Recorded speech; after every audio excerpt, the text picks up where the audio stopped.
Bonjour à tous, merci d'être présents aujourd'hui dans cette vidéo avec moi. C'est moi qui vais commencer ce tuto pour parler de deepfake avec le logiciel Face Fusion que vous allez pouvoir télécharger avec la plateforme Pinocchio. En attendant, comme dit la Manu, pensez à vous abonner et enclencher la notification pour aider la chaîne. Et nous, on se retrouve tout de suite après ça.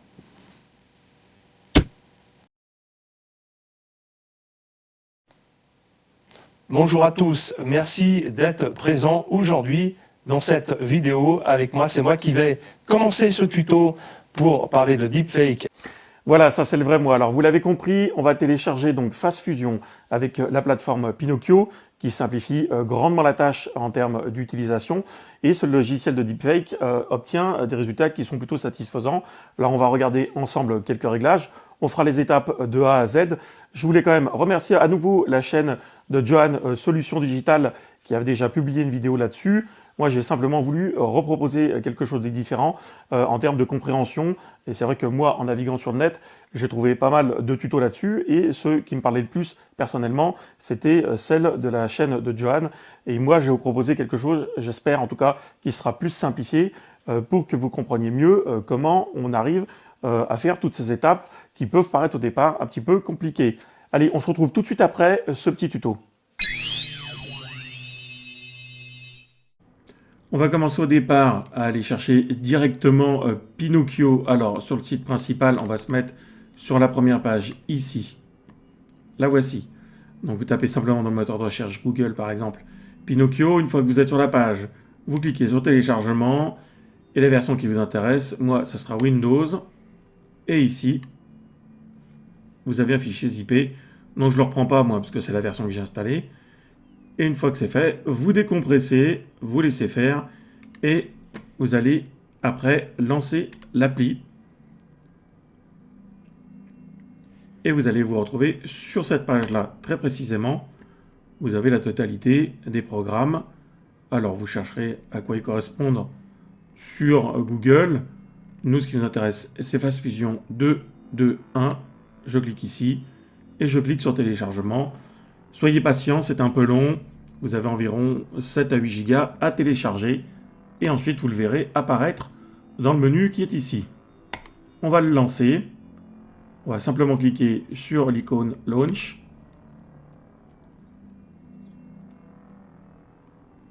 Et on va le laisser démarrer tranquillement. On verra un nouveau menu apparaître dans la partie gauche.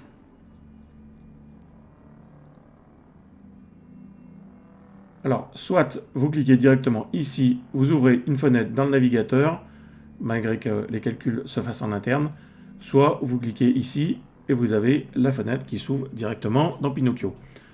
Alors voilà comment ça va se présenter. Vous avez beaucoup de réglages, certes, mais vous allez voir, c'est pas si important que ça. Ce qui est important, c'est de savoir lesquels il faut bouger pour avoir les bons paramètres. Alors, j'ai fait plein de tests et du coup, je vais pouvoir vous donner quelques réglages qui sont plutôt pas trop mal. On va ici récupérer ce qui nous intéresse. Donc en l'occurrence là, on va aller prendre la photo qui va être celle-ci. Et ici, la vidéo qui pour moi va être celle-ci.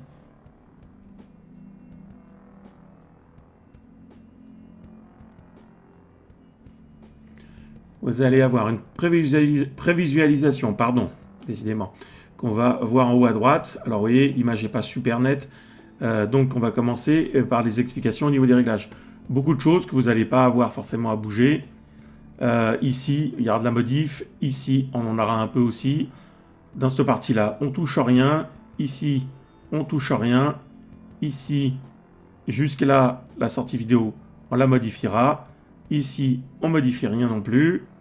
Ici, c'est simplement pour voir ce que ça donne un petit peu plus loin dans la vidéo, pour voir si on est toujours bien calé, puisque l'image de référence, elle est là. En l'occurrence, nous, on n'a qu'un seul visage, le mien. Mais si vous avez d'autres personnes, il faudra vérifier de temps à autre que vous êtes toujours calé sur la bonne personne. Et ici, on a d'autres réglages qui correspondent à la distance. Ici, on a la référence de distance. Ici, la netteté de l'image. Alors, moi, j'ai fait plein de tests et je vais pouvoir vous donner les bons réglages. Je vais les prendre dans mon dossier. Alors, pour les premiers réglages, dans la partie qui est ici, vous allez bien activer le Fast Swapper et ici le Fast Enhancer qui est ici, qui va permettre de gagner en qualité et en netteté sur l'image principale. Vous allez le voir de suite. Normalement, on a quelque chose qui est nettement plus classe. Donc, on valide ça. Dans la partie qui est dessous, je vous ai dit, on ne modifie rien du tout. Ici, cette partie-là, on va la modifier aussi. Pareil, ici, on va avoir tout de suite la différence. Si je déplace le curseur sur la gauche, l'image est vachement moins nette. Si je me mets à 100%, on va gagner, pareil, en qualité. Ensuite, si vous avez un bon pros et mode carte graphique, pour gagner en temps de calcul, je vous conseille d'activer les deux si vous avez une carte Nvidia avec un processeur GeForce dessus. Une GeForce, pardon, avec un processeur Nvidia. Je crois que c'est l'inverse plutôt, oui. Donc, activez bien les deux. Vous allez gagner en performance. Ensuite, dans les réglages du dessous, on avait dit qu'on modifiait rien du tout, effectivement. Ici, il n'y a rien de particulier à bouger. On arrive en bas, on laisse JPEG. Dans la deuxième partie, donc l'image suivante, deuxième capture d'écran que j'ai fait. Alors, moi j'ai fait des captures parce que je pense que ces réglages-là sont les bons et c'est bien de pouvoir les retenir. On va voir ici, au niveau de la Output Video Quality, on va se mettre à 100%. Ça va être la qualité de la sortie vidéo. Et ensuite, hop, ici, on reste à 25 images par seconde, ce qui correspond au flux habituel. Donc ça, c'est correct.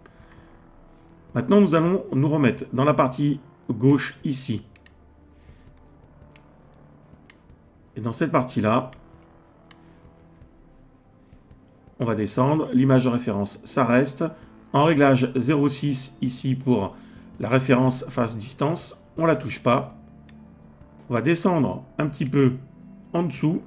Pardon, je n'ouvre pas le bon menu. Ici. Alors, le masque blur ici est intéressant à modifier. Vous allez le voir tout de suite. Si je le déplace sur la gauche, et si je le déplace sur la droite, normalement ça devrait être un peu visible. On devrait gagner en qualité.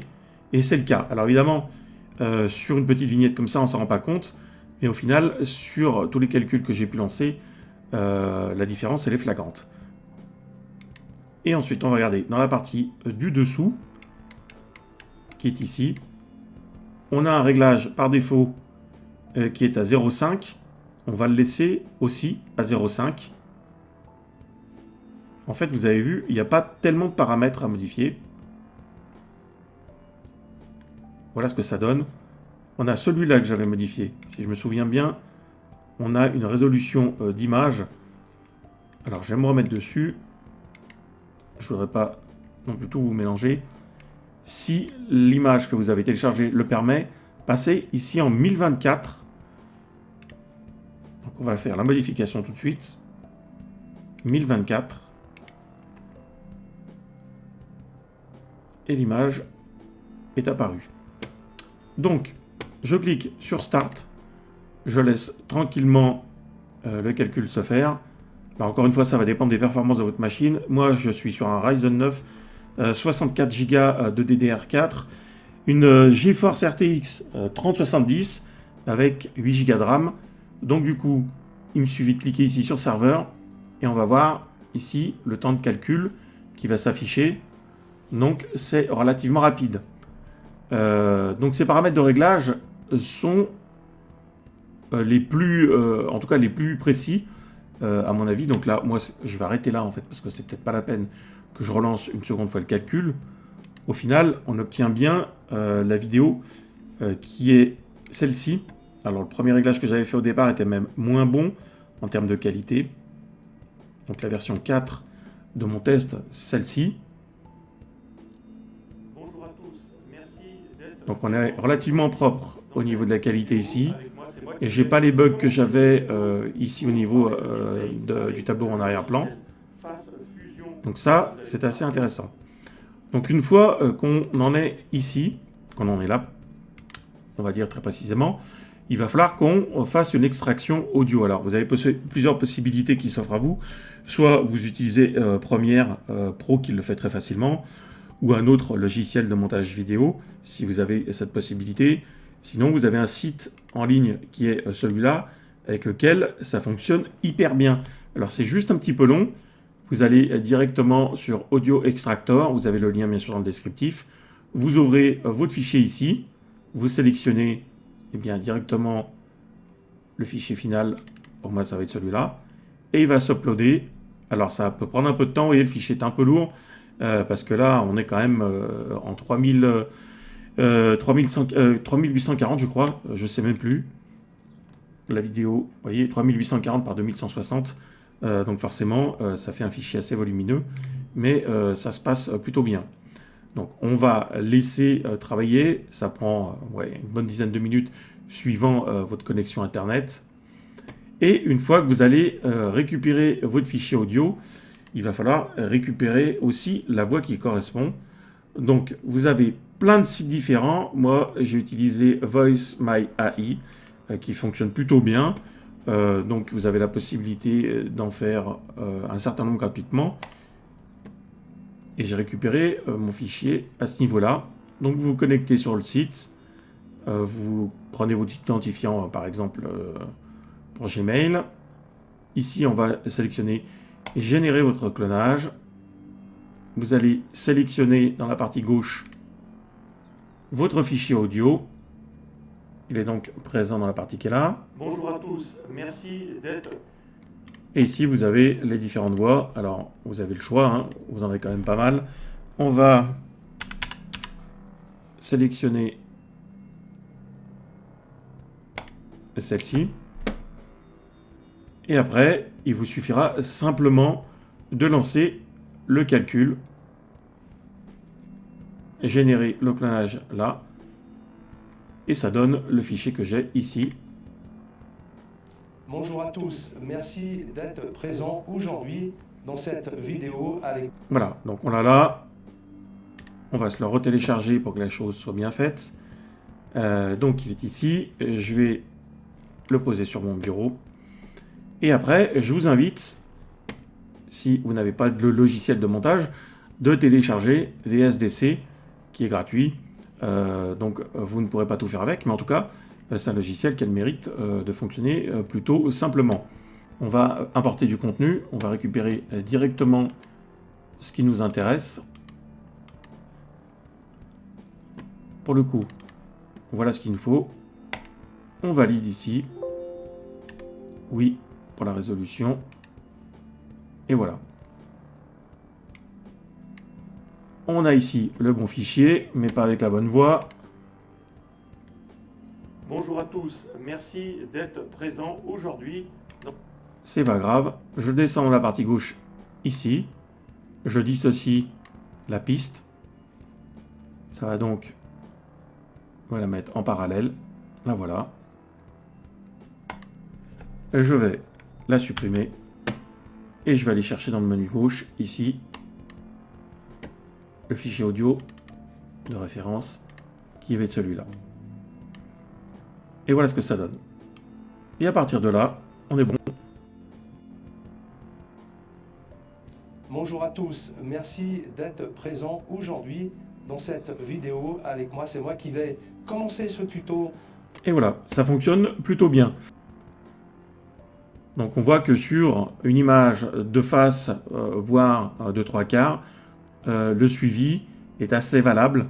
On a effectivement quelque chose d'assez cohérent, d'autant que l'image n'est pas forcément de super qualité. Utilisez donc par défaut les réglages que je vous ai donnés. Normalement, vous devriez obtenir quelque chose d'assez satisfaisant. Si ce n'est pas le cas, faites des tests. Et puis à ce moment-là, n'hésitez pas à mettre dans les commentaires les réglages que vous avez utilisés pour faire votre montage.